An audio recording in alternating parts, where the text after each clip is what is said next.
Mga kaibigan, ito na naman ako mabalik sa inyo. Ako si Elger Esguera from Philippines.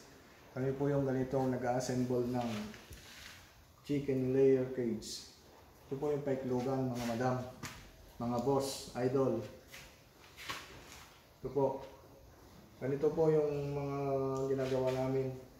Ito po ay paiklugan po mga madam. Yun po. Ito po yung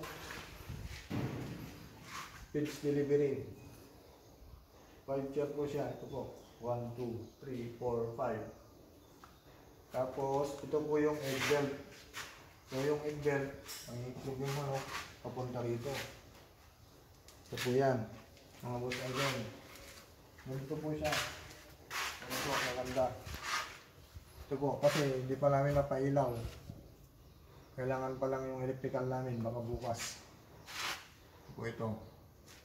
Ano ito po? Yung mga gusto po magpagawa na po kayo sa amin. Kontakin niyo lang po yung number ko. Ito po, high top po ito equipment namin mga madam. High top. Mga boss, yan mga yan. High top. Po, napakaganda po ng equipment ng high top. Yan po. I-request mo yun. Ayan po siya.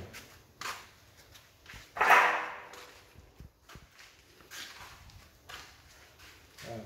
Boss idol. Ganito po yun. Ito. Ito yung itlog bababa papunta rito. Punta roon sa egg conveyor papuntang egg room. Pero hindi pa ako nakakita yung egg room. Ano siya? Ano po siya maganda? Okay?